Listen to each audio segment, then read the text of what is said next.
What's going on, everybody? This is a non-spoiler review for Transformers 1. It is the prequel, I guess, to a lot of the lore that we know beforehand. It is starring voices of Chris Hemsworth as Optimus Prime, and of course, Tyree Henry as Megatron, Keegan-Michael Key, it's Bumblebee, Scarlett Johansson plays a character, John Hamm, Steve Buscemi. The list goes on and on and on. So let me tell you that when I saw this trailer, I hated it.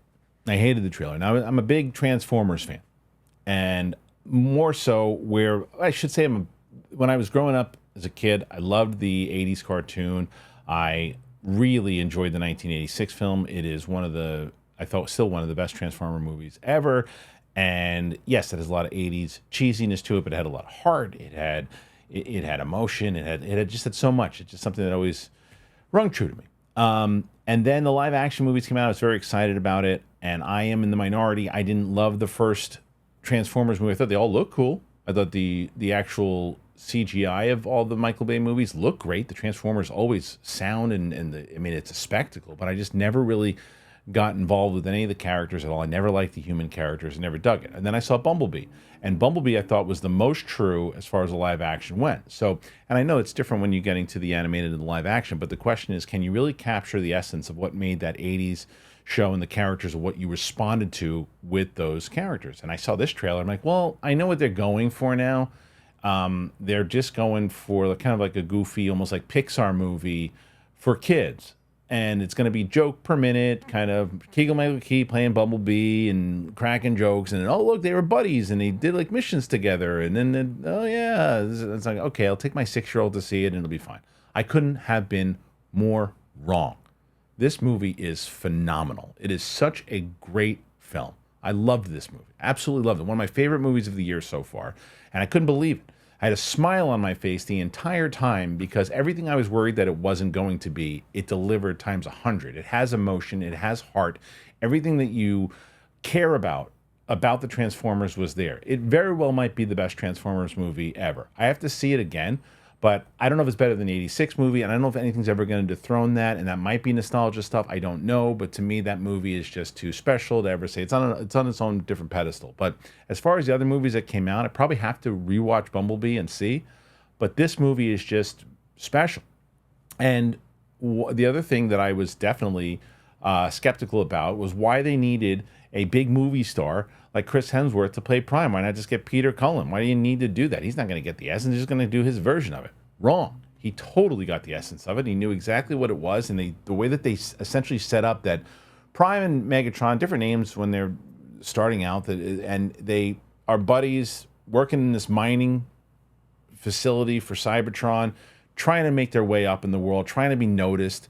They can't even transform yet. And they have to, they're kind of like the lower citizens, and they're trying to fight their way through. And Prime's the one who's like, we got to do this, we got to figure this out, we got to break the rules, we got to do this. And Megatron is more like, play by the rules, do this. And then there's a mission that kind of goes down, and it reminds me of like Professor X and Magneto, except you look at kind of how Prime's the one who's really more like rambunctious. I'm like, at first, I'm like, what are they doing? They're just trying to make it like different to be different. It's like, no, they're not. It all adds up. It all plays true. By the end of the movie, you're like, oh, that's what that means. That's how they do that. And it gets dark. It goes into places, and it does. It absolutely had like 86 vibes where like sometimes they took shots, and I went, oh wow. I think it's PG-13, and I understand why. The music is done well. The animation is great. I saw it in 3D.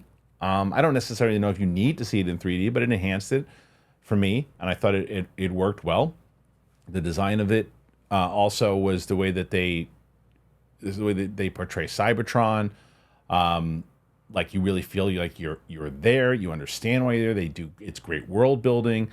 It is the humor when it is there. It works. It's not because I'm not going to pretend there wasn't humor in the 86. There's tons of humor in the 86 version and other movies. It's nothing to say you can't have some jokes.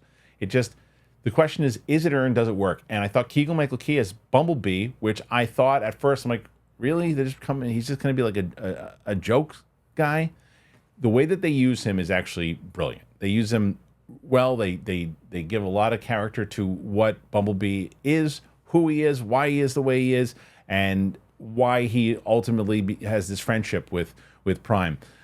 Scarlett Johansson also playing a character that plays by the rules, does her thing, and is caught up in this whole mayhem with this ragtag group, and gets her involved in this thing to discover what the hell's going down in Cybertron.